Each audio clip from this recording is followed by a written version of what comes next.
Today we'll be looking at the physical world, specifically a stage 3 experiment on what happens to the size of a balloon when we put it in a freezer. We'll be looking at some syllabus outcomes of planning and conducting investigations using working scientifically skills and design and production. Our working scientific skills include questioning and predicting, planning and conducting, processing and analyzing, and communicating. This will be evident across the explanation of the investigation. First, we begin with the inquiry question. How can we make a force stronger or weaker?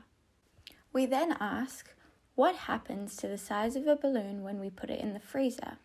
Here, we're using our working scientific skills of questioning and predicting by posing a testable question. Everything in the world around you is made up of matter, including an inflated balloon, and what's inside of it. Matter comes from 4 different known forms. There are solids, liquids, gases, and plasmas. Gases such as the air or helium inside a balloon take the shape of the container they're in. They spread out to fill the space evenly with gas molecules. The gas molecules are not connected. They move in a straight line until they bounce into another gas molecule or hit the container's wall. And then they rebound and continue in another direction until they hit something else. The combined motion energy of all the gas molecules in a container is called the average kinetic energy. The average kinetic energy changes in response to temperature. When gas molecules are warmed, their average kinetic energy increases. This means they move faster and have more frequent and harder collisions inside of the balloon.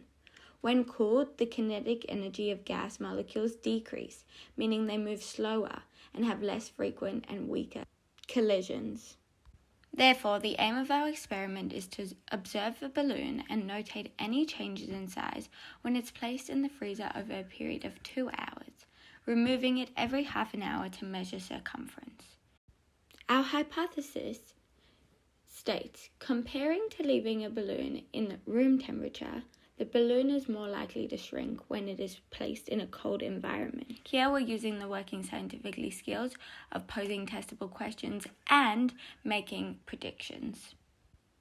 Our variables include the independent variable of temperature, one being cold and one being room temperature, and our dependent variable is the width of the balloon at its core. What we've changed is the temperature, what we've measured is the width, and what's maintained is the balloons.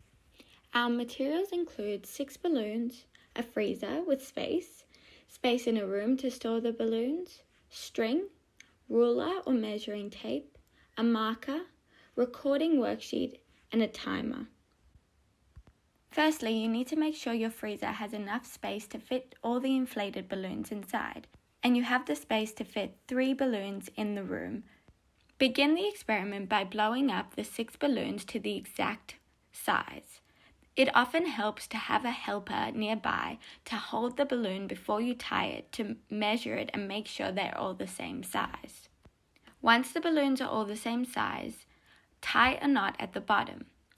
Measure the circumference of each of the balloons again using a string. Wrap the string around the balloon. Make a mark where the string meets the other side. Take the string off and measure the length.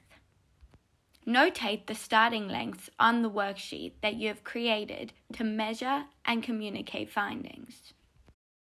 It's also very important that you label each balloon. This will allow you to find them and report correctly.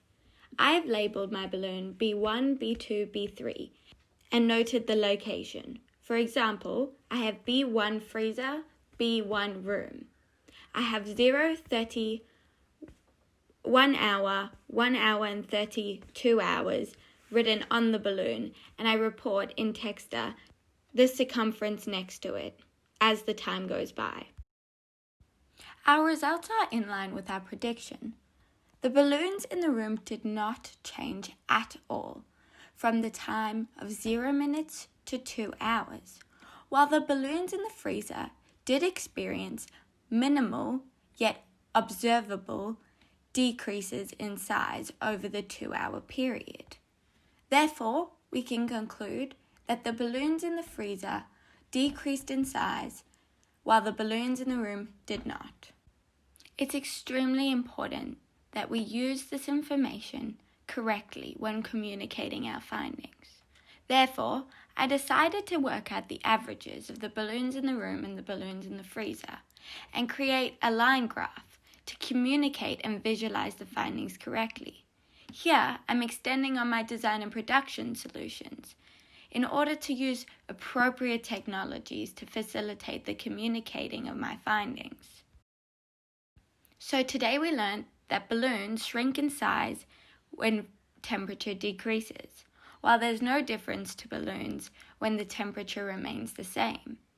To extend our understanding, we now connect our newfound knowledge to the underpinnings of our scientific investigation, re-evaluating the idea that the frozen balloon shrunk because the average kinetic energy of the gas molecules in the balloon decreased when the temperature decreased.